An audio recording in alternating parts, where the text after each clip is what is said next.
Good afternoon to all the good viewers of this program who are watching this program with us on a weekly basis, or maybe for the very, very first time. Allow me to share the link in our Telegram page so anybody who wants to see it live can have that opportunity. And I can also access it and see it with you in case if something goes wrong, I can fix it right away. And I want to say good afternoon to all the people that are also going to be texting in the live chat of this program while we produce this program for you and share the knowledge that we're going to share. So allow me to start with sharing with you the documents that we were covering. If you remember last week, we were talking about the dead child of Musa al-Kazim, the sadistic serial killer, whose name is Ahmad. Ahmad, as you remember, we left off that first they said he died in Shiraz, and that was a lie. Then they said he died in Asfarin, a district of Khurasan, which Khurasan doesn't exist. It's Khorasan with an O, not a U.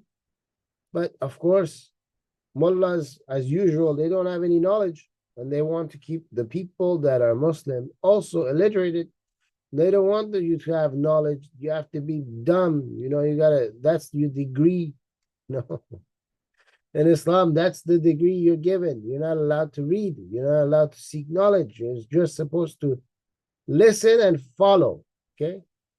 Like a dog, like a dog. You tell the dog, sit, roll over, stand up, and then the dog does it. He sits down for you, he rolls, tell it to stand up, it stands on his four legs. Tell it to lay down, it lays down. You tell it, go in the cage, it goes in the cage, Tell it, eat, it eats. Tell it, come here, it comes here, Same thing in Islam. A Muslim is the same as that dog, You tell it what to do, and it does. It's not allowed to think on its own. It's not allowed to question. It's not allowed to seek answers. Seeking answers is a great sin in Islam. You're not allowed. It's not possible. Mullahs know this, so that's how they keep you. They keep you dumb and blind. Blind from the knowledge. Blind from the source. You are just for them to use the way they feel you should be used. That's it. So most Muslims don't know anything. But according to this Molanas, then they said, no, he's not buried in Khurasan, but he could be buried in Shiraz. But most of them have said that being buried in Shiraz is fabricated, and it's a story. It's not real. We go to the next paragraph where we start this week. They say, anyway. And yeah, there's their anyway. It is well known that Ahmad died in Shiraz, buried there. So now it's well known. His grave is known as Sayyid al-Sadat. And these mullah, they love to throw words at you, hoping you'd never understand the words. Sayyid al-Sadat. I mean, you tell that to an English-speaking person, and they wonder, what does that mean? What does Sayyid mean? What does Sadat mean? What? They never know what's going on. So now we have Sayyid al-Sadat. Most Muslims don't know what this means. If you ask the Sunni population, oh, what does Sayyid mean? Oh, that means mister. Nope, that's not what they're using the word for. You ask the Shias, what does Sayyid mean? They tell you, well, it means he's from the family of the Prophet. Okay, but the Prophet didn't have any children. Even Fatima was not his biological daughter. Khadija had Fatima before she got married to Muhammad. So it's not his biological daughter. So all Sayyids go to Ali.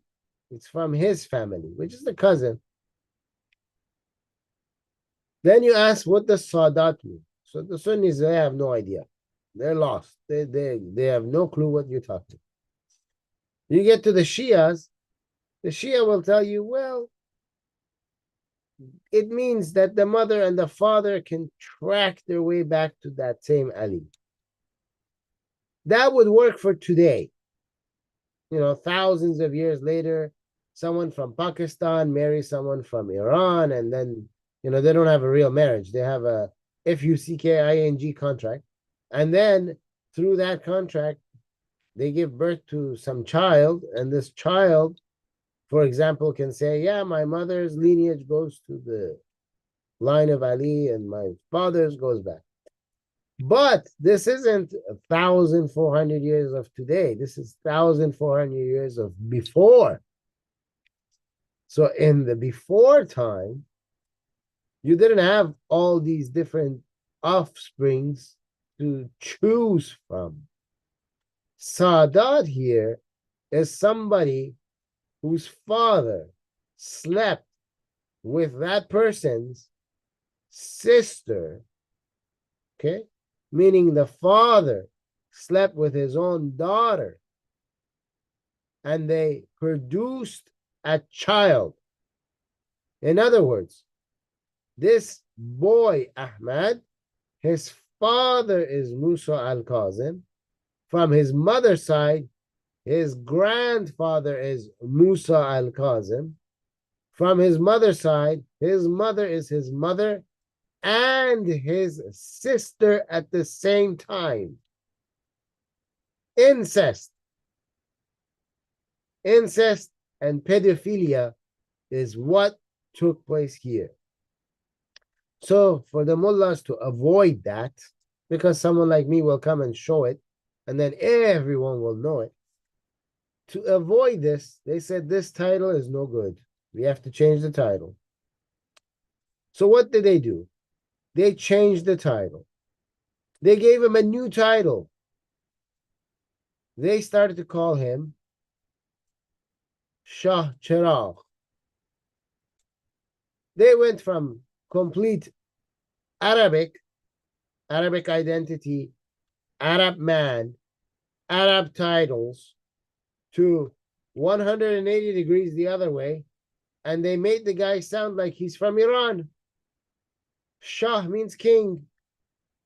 Chiragh means light. Now these Muslim Shias, they have a fascination with light. Okay?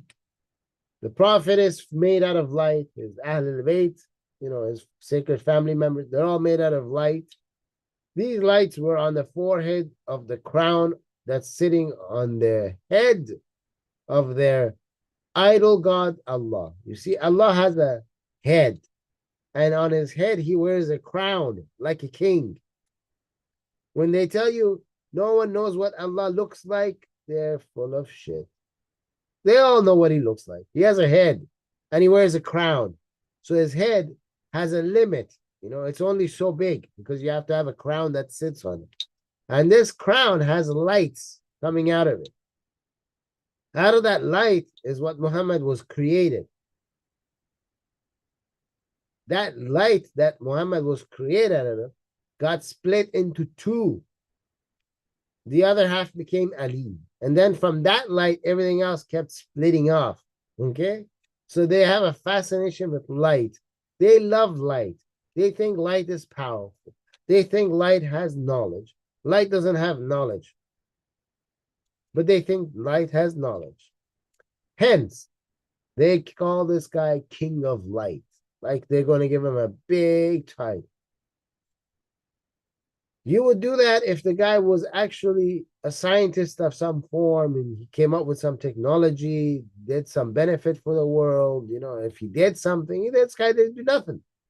The only thing this Ahmad fellow did is he gathered a bunch of people, took them to war against the Khilafat of the time, the government of the time, the kingdom of the time, the Abbasid Khalifas. He made sure that those who followed him died, and then he took off like a coward. He ran out. He left all of Arabia, left Iraq, he left Iran. He went all the way to Khorasan, according to these guys, Khorasan. He went to Khorasan, almost to Afghanistan, before they caught him and killed him. I mean, they found him like a mouse, like our cat grabs a mouse by the back and pulls him in.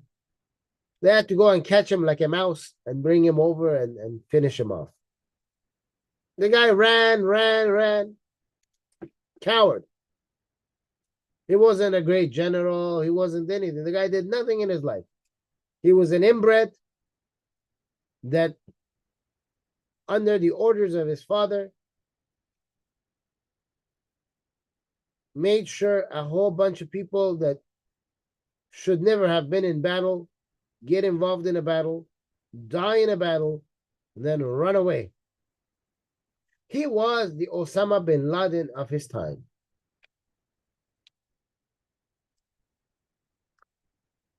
His grave remained hidden, but it appeared during the Emir. Emir is another word they use for a king, okay? During the king, Mugharrib al-Din Masood bin Badr. The guy has a long Arab name. Don't mistake this for some Iranian guy. He's not an Iranian. This is not an Iranian name. Because Iranians, we tend to call you by your name and your family name. Okay? Like, for example, my name is Alireza. My last name is Musa. I'm Alireza Mossavat.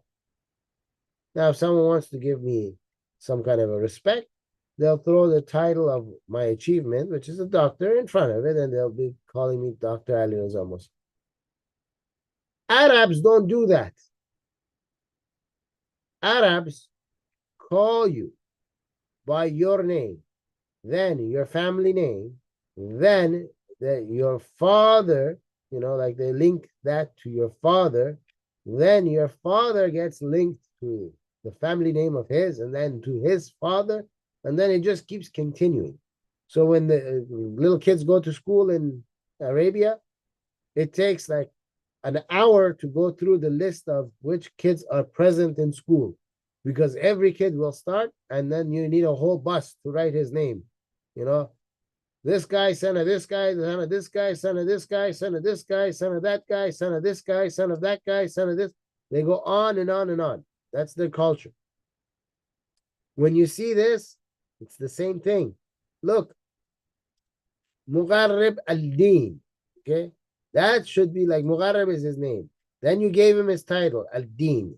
Then you brought up Masood, and then he belongs to like the family of Masood, and that Masood guy is the son of Badr. That's why you have B here. This B is a short form. This B, it means bin. It should be B-I-N, bin Badr. Okay, so you have a whole entire name that's going like a bus, okay? Arabs do that. So you know that this guy's an Arab that they're talking about. This Emir, this king, is an Arab king, okay? Arabs didn't have emirs. They had khalifs. This Emir business is new. It's about like 60, 70 years that they've been calling people Emir, okay? The Emir of Emirat and the Emir of Kuwait. These are new. They didn't have Emirs back then.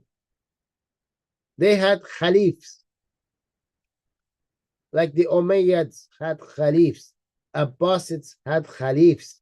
After the Abbasids, the Mongols came and they took everywhere. Genghis Khan came and destroyed everything. And after they were dismantled and away with, we had the Sultans from Turkey, and we had the Iranian Safavids, the ones I call the Iranian Abbasids. because they were the exact same thing as the Arab Abbasids. They ruled the same way. Nothing really changed. But this Amir either is one of somebody who belongs to the Banu Abbasid Khilafat era, or is a fictitious, fabricated name that they came up with, because Arabs did not have an emir at that time. It didn't exist. So the title is already a lie, which puts doubt over the rest of what they're going to tell us. Who built a building? A building. You know, a building is different from, you know, if you say a house, it's different from if you say a mosque. A building is of two types. Building is a place with several stories where people can live in or work in. Or a building has to be something large where you can put multiple stores in it. So anyway, this guy, he built a building. It was said that Ahmad was found in his grave, sound and unchanged. Here we have problems. They can't be talking about the actual person. They got to be talking about the grave. How do we know this? Even though the guy wrote it like they're talking about the actual person. Well, there's several reasons why we know they're not talking about the actual person. Number one, according to all Islamic laws, Shia, Sunni, you name it, they all agree. When a person dies and they are a Muslim, you're supposed to give him their major ablution right away, and then you're supposed to wrap them up, and right away you're supposed to bury them, because if you leave that body out in the open, then that person is being tortured by their statue god Allah. Hence, you bury them right away. 2, in the Quran, the family of Pharaoh, because Pharaoh is a person, of course, you know, he's not a king. It's not a title. It's a name of a person, like James. You know, it's the name of a person. According to Quran, their statue god Allah did not know that Pharaoh is a title. It means king. He thought this is an actual human being and that his name is Pharaoh. Hence, he says that the punishment for Pharaoh is that we allowed his body to be seen after his death. So we know Muslims will bury it because they don't want the punishment that their statue god Allah gave to Pharaoh to happen to them. 2, his grave was hidden, and at that time they didn't have pictures, so no one knew what these people look like. 3, there was no DNA tests at that time for anyone to do to tell if this is him or not. 4, when the Muslims attacked Egypt and Iran, they started burning books in Egypt, in the city of Alexandria. They burnt so much books that first they threw them in the Mediterranean Ocean, the sea, you know, and the sea has a current. The current will pull everything. It'll pull ships. That's how strong the current is. But they threw so much books, according to Islamic historical writings. The Muslims threw so much books into the Mediterranean Sea that a mountain was built from the ground up. And there was so much books that they started burning the top. And that heat off of the fire, make the water warm enough for them to go and have a bath inside of the ocean. You know, the Mediterranean Sea, the water became warm. Imagine how much books they had to throw in there to stop the current, to make a mountain, start burning the mountain. The mountain not burn down into the water where the water can put the fire out. This thing was like big time flame, like a volcano. And it changed the water's temperature, made it warm enough so they can go and have communal baths, you know, like community by community, all of them jump in the water. Like Hindus at the Ganges River in India, jump in the water, you know, to clean themselves. They were doing the same Hindu ritual. In Iran, they burned so much books. Every time they wanted to eat, they had to burn books to create heat so they can cook their food. And they were burning. There was no more books left. So they lost out on how to do the mummification that the indigenous people of Egypt, who were not Arab, were doing for their pharaohs. So the Arab Egyptians that took over lost out on all these knowledge. Hence, they didn't have a way to mummify a body to keep it from scientifically falling apart. Anything that dies, the body after death, the skin, you know, shrinks, and that's why your nails look larger. Your stomach will start to blow up because of the gases that are in it. Your organs will stop working. That's why you're dead. And if that's not enough, after you're buried, all kinds of bugs and creatures will start nibbling on you. Trees that are around, their roots will start feeding off of you. So there's nothing left of you. However, in this case, he was sound and unchanged. How do you know his body was sound and unchanged? Prove it. You guys who wrote it, you have to prove it. We gave you many reasons why, but now you got to prove. So they got to be talking about the grave, because that's the only thing that can stay sound and unchanged. You dug a piece of area, you covered the piece of area. We can tell that this area looks different from the rest. Hence, this is a place of grave of somebody. We know that because it's a grave, it's going to be different from the rest of the land. And we can say, okay, this has been unchanged because no one's gone back to dig it out. We can say that about a grave, but we can't say that about the human being that's in the grave. Mullahs need to prove that. Another lie. And there was in his finger a ring. I mean, all of these guys die, and they're taking their golds and jewelries with every single one of them. Hussein died, and they had to cut his finger to steal his ring. You know, Muhammad died, and he had his ring. Ali died, and he had his ring.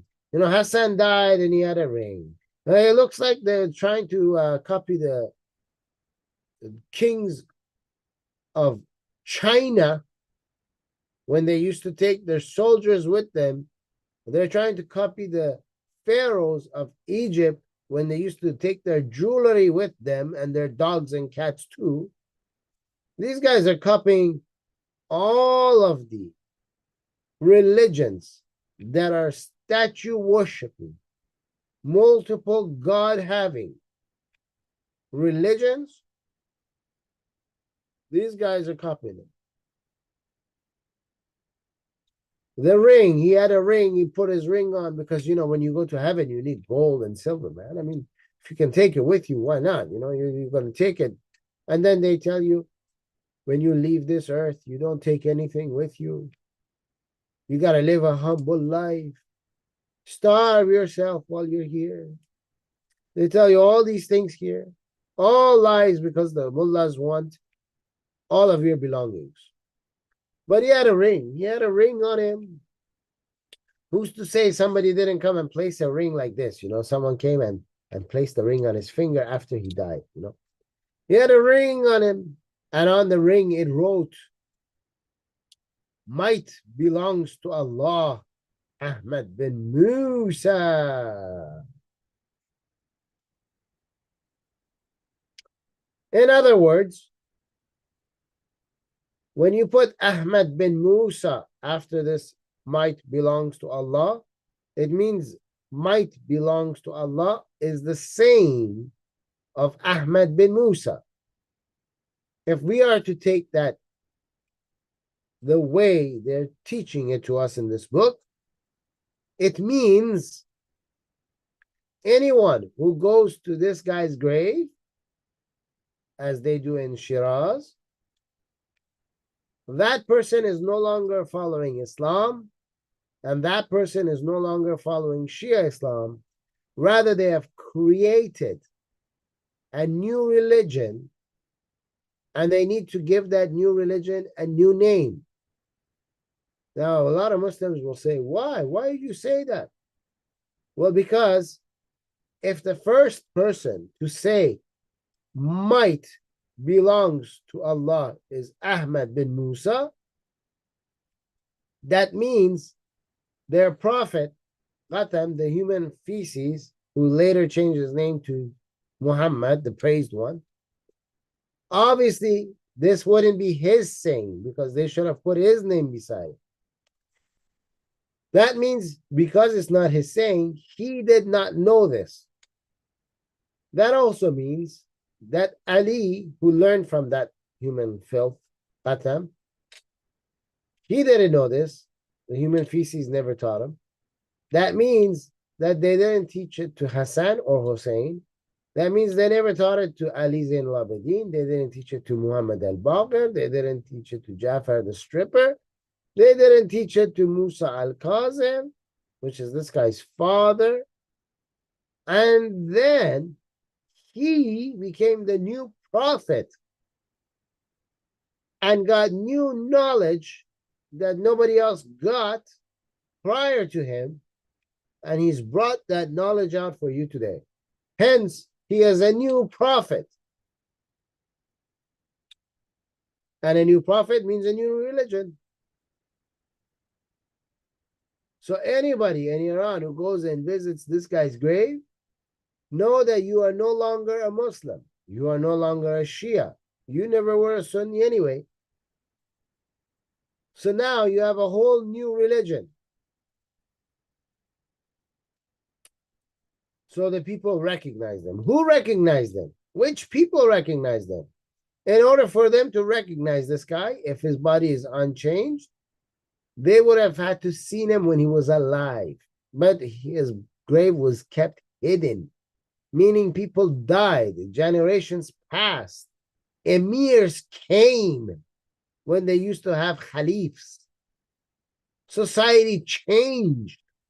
So who recognized him?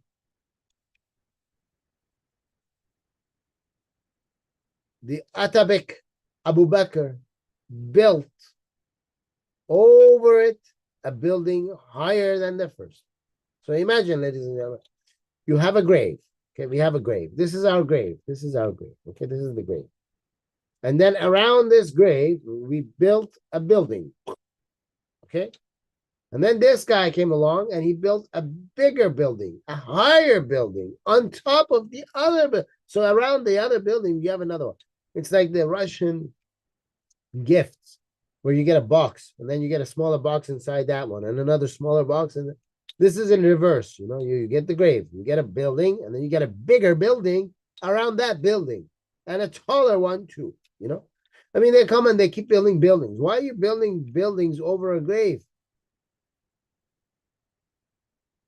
What is the building going to do for you over a grave? I mean, who wants to live in a graveyard? I don't know anybody. Even the Shia don't want to live inside of a graveyard. Nobody wants to live in a graveyard.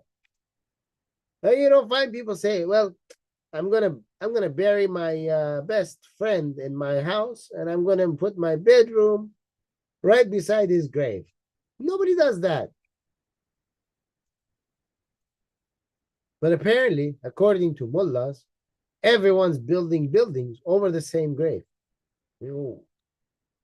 Have you ever seen a place where you have a building and then around that building, covering that building, you have another building built on the building? Show me one place in the world that has such a stupid thing, other than this guy's book. Lady Tashi. It sounds like a Japanese name. Mitsubishi Tashi. You know, Lady Tashi, a righteous woman, famous for her worship and asceticism, rebuilt. So she came and rebuilt the building. I mean, the building was falling apart, man. It was made out of straws. She came and rebuilt it. She built over it a holy shrine dome. So the building has a dome now, you know, has a dome. And a high school beside it. A high school, ladies and gentlemen, a high school. A high school, man, high school. You know, when you go to grade 9 to 12, you go to... I mean, what woman in Islam can build these kind of things? Women are to not be seen. They have to be hidden. They're not allowed to come out of their homes without their husband's permission. And when they come out, they got to come out with their husbands and their children. They're not even allowed to go to the grocery store by themselves to buy groceries for the family, according to Islamic laws. And you want to tell me that in the year 750 AH, this woman was so educated that she was an architect. She was building buildings and domes. And she knew about high schools and was putting high schools in Iran. High school.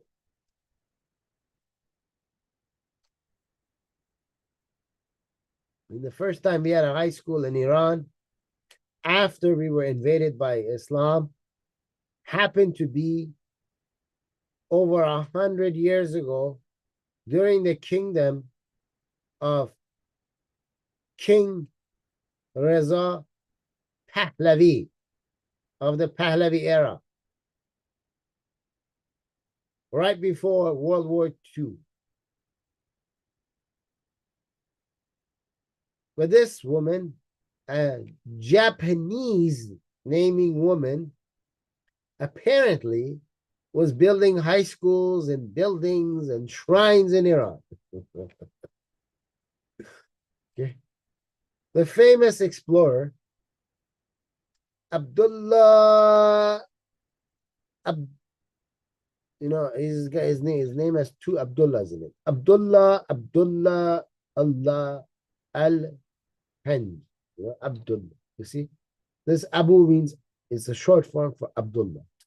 Abd is another short form for Abdullah. So you got Abdullah, Allah. The guy has Allah's name in his name. Abdullah, Allah, Al-Tanji. Now this Tanji right here sounds Indian. That's an Indian name. Tanji, Manji, Samji, Kunji. They have all these GG, Babaji. All these G's are Indian names. So here we have a guy with an Arab name and a second Arab name that's the same as the first Arab name. I mean, the guy's name is slave, but his name is slave of Allah, Allah, and then he has an Indian name at the end. Here's a messed up guy whose family members are messed up. They're all messed up. They all need to be put in an insane asylum. I mean, how do you name somebody the same name twice in a row, meaning the exact same thing? And then you gave him the name of the God that you're supposedly worshiping to on top.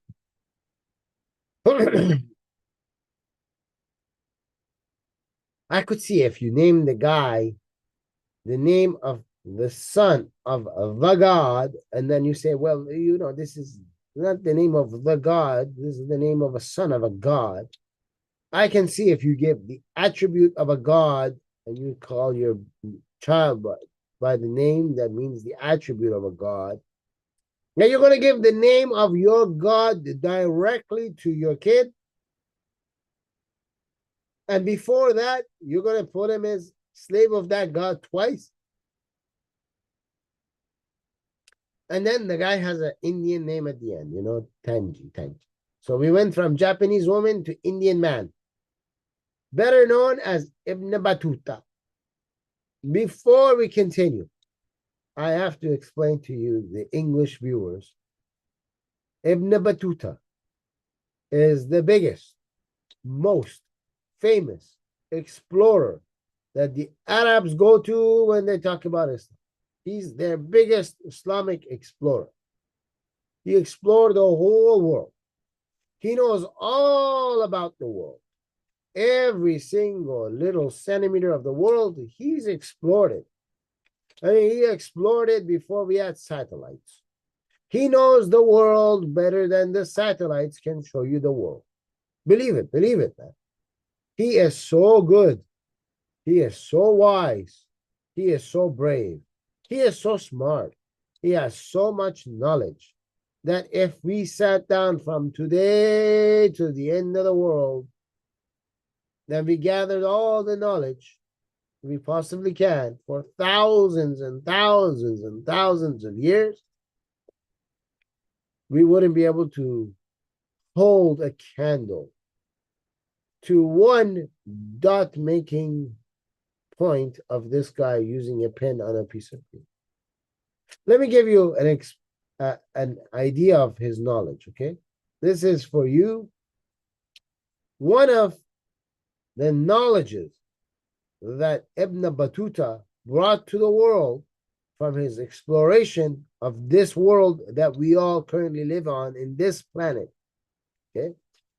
One day, Ibn Battuta left the Middle East in a boat, and they went into the ocean, and the ocean waves were hitting the boat. The boat went from side to side, from here to there, and eventually they saw an island in the distance. Everyone was hungry, everyone was tired, everyone was wet, so they went heading to that island. When they reached the island, they tied up the boat. They anchored it. They got out of the boat. They walked on to that island. Ibn Battuta saw the whole island was inhabited by just women. The girls were women. The kids were women. The adolescents were women. The adults were women. The older adults, the elderly, they all were women with no men in sight. No one living on this island had a penis. Nope, not even one. But what Ibn Battuta saw that was even more astonishing, all of these women were naked. And all of these women had 3 breasts. Not 2, not 1, 3. They had 1 on the side, 1 in the middle, 1 to the other side. And the breasts, they shook like jello.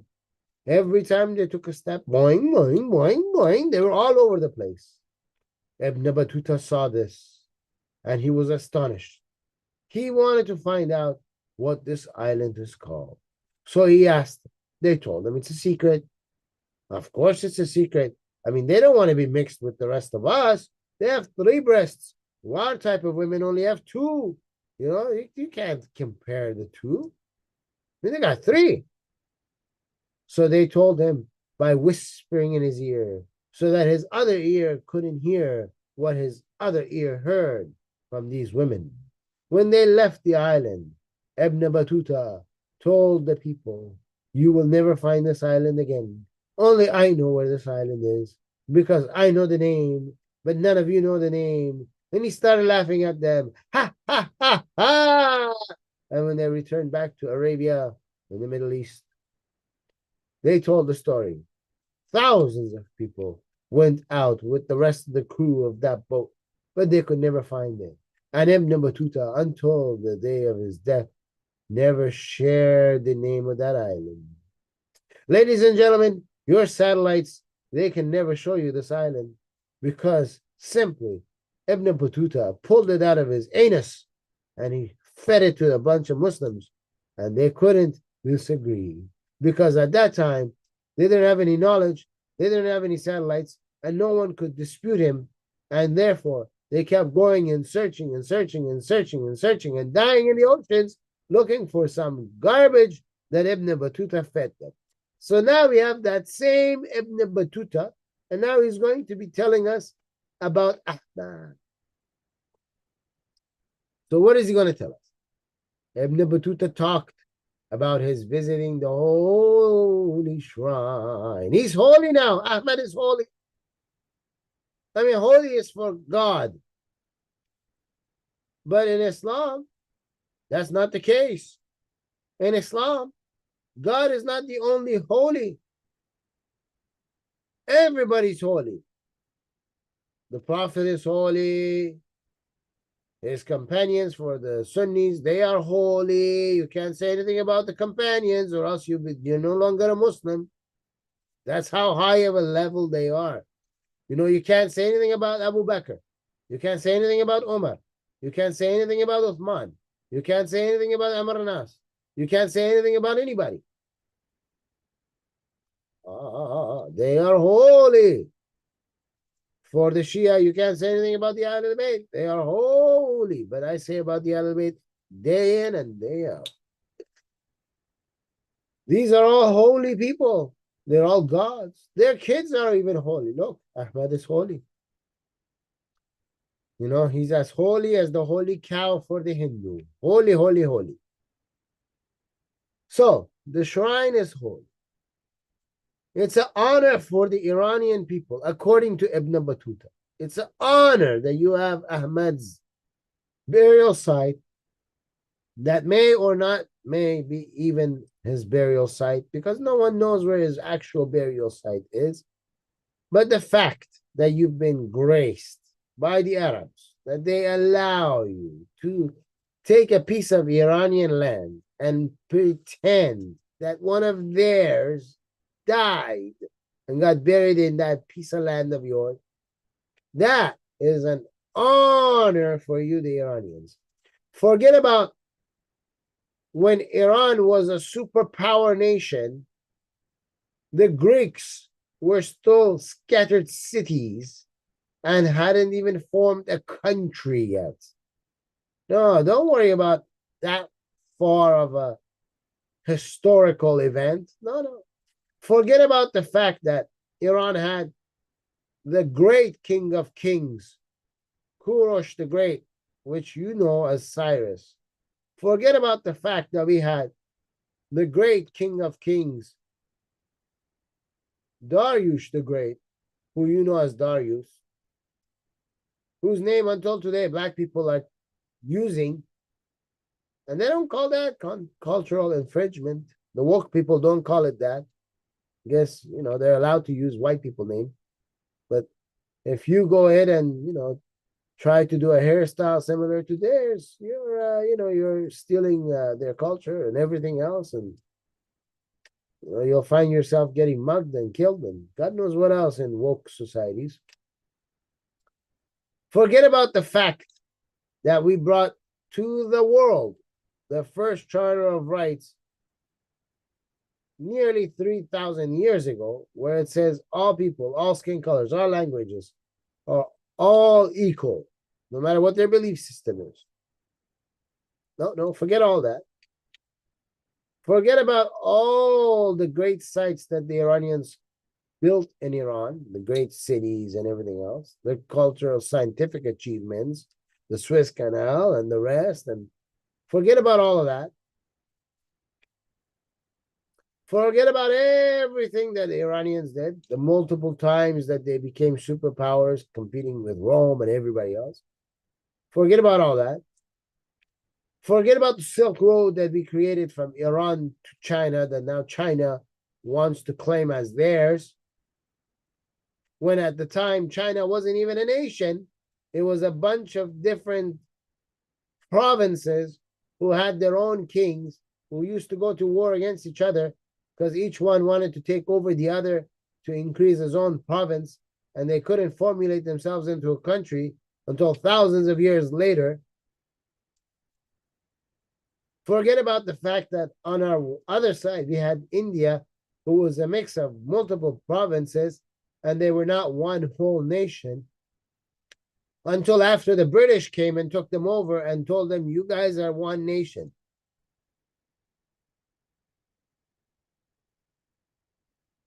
Forget about all the history of Iran. No, none of that is an honor.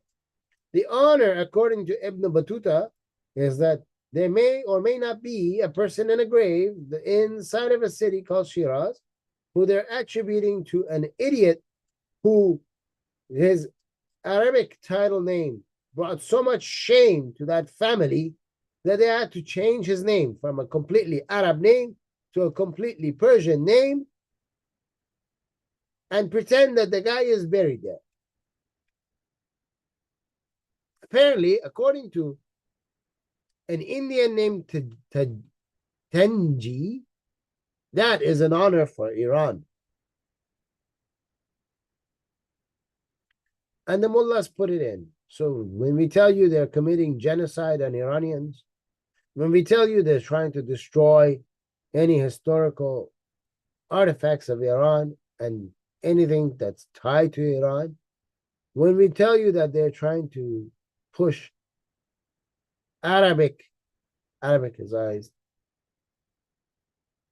force on Iranians to destroy any link of Iranians to the rest of the world, when we tell you that Islam is a terror, not just by attacking nations out of the Middle East, but in every shape of the form, physical, writing, implementing, it's a terror in any way you can think of.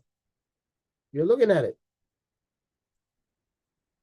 He has said that under the title mentioning the holy shrines in Shiraz, among them the shrine of Ahmad bin Musa, brother of Ali al-Rada, Ali bin Musa bin Jafar bin Muhammad bin Ali bin al-Hussein bin Ali bin Abu Talib. Remember when I told you this is an Arab thing when they do the bin.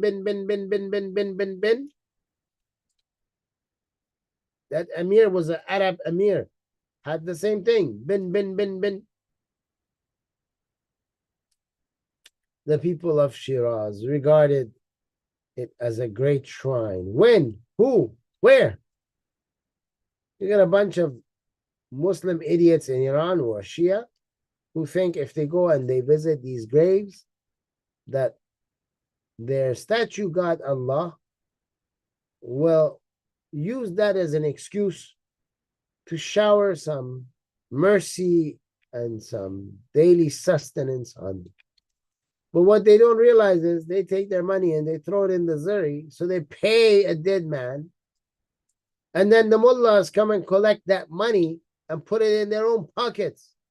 So all it is a money-making scheme for mullahs, the clergymen.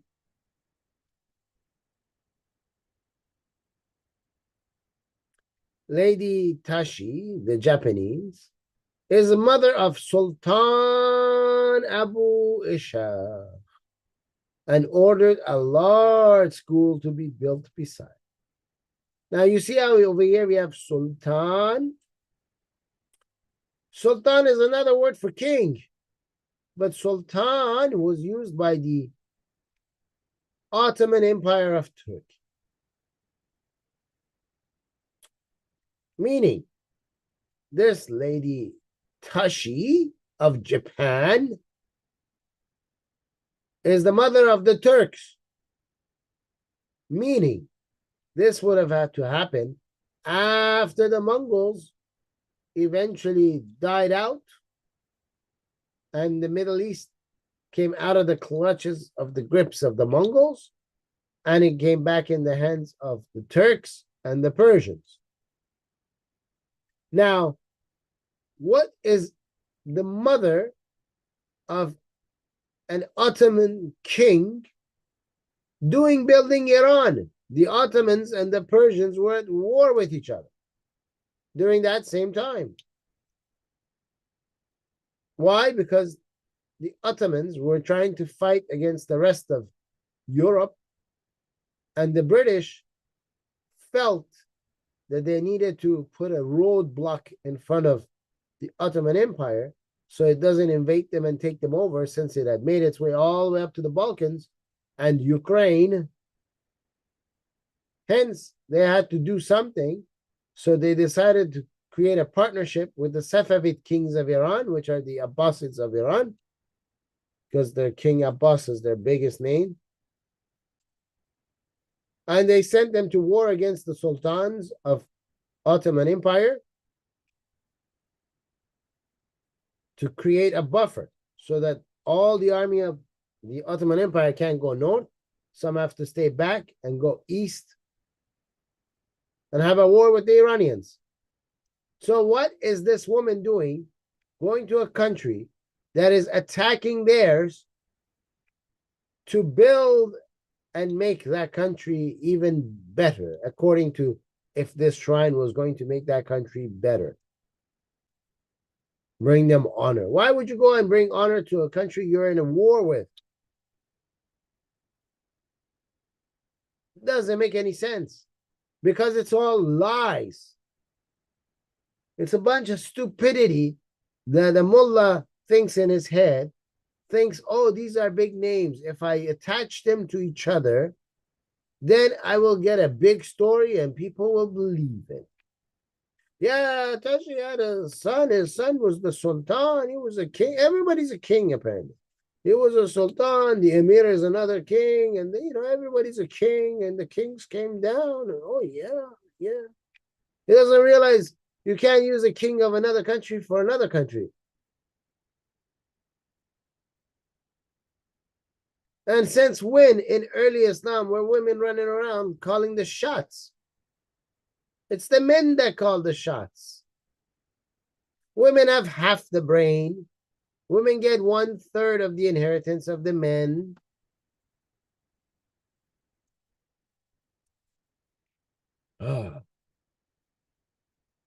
There is a corner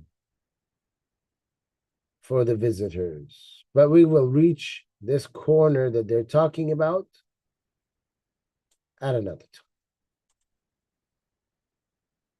Lady Tashi ordered a large school to be built.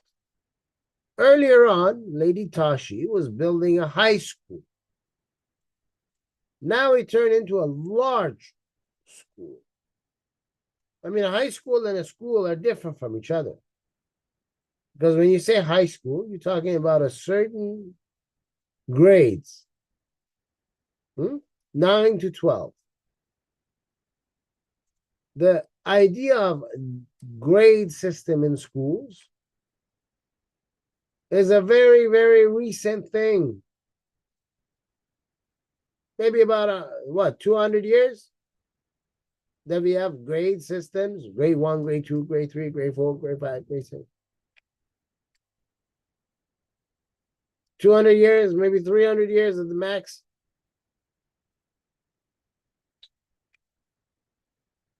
She was building a high school. Now it's a large school. I mean, the guy himself doesn't know what he's saying. He just says whatever comes to mind.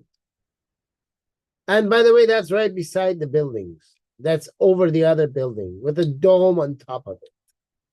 And then you go there and you find out there's no building. You go there, you don't see the second building. You go there, you don't see the school. All you see is a mosque.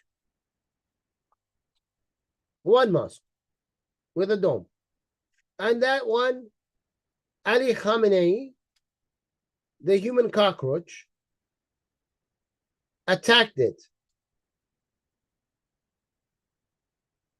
several times. In the last 6 years, he's attacked it twice. And he's pretended that this was something that the Taliban from Afghanistan came and did. I mean, no one saw the Afghanis. They just walked in and they just blew up a bunch of people and they took off and no one can catch them. No one knows anything. Because it's Khamenei. And they made the banners for it. The banners were placed there about the bomb that blew up and the people that died before the bomb blew up the place. How did you know that you made the banner? I mean, you would have had to know from beforehand. You would have had to make the banners. You would have had to bring the banners. You have to put them on the wall. You know, all that takes time. You can only do that after the blow up. When you do that before the blow up, it means you already knew. If you knew and you didn't stop it, that means you're responsible. Ladies and gentlemen, we'll stop it here because this is where we got to in the Persian language. If you like our program, use your finger and click on the subscribe button. Join us, subscribe to our programs, share the programs, tell those who you share with to also subscribe. If you like our program, after it's done, in the comment section, leave a good comment, hit the thumbs up button. And until our next program next week, I leave you in the hands of Jesus. God bless.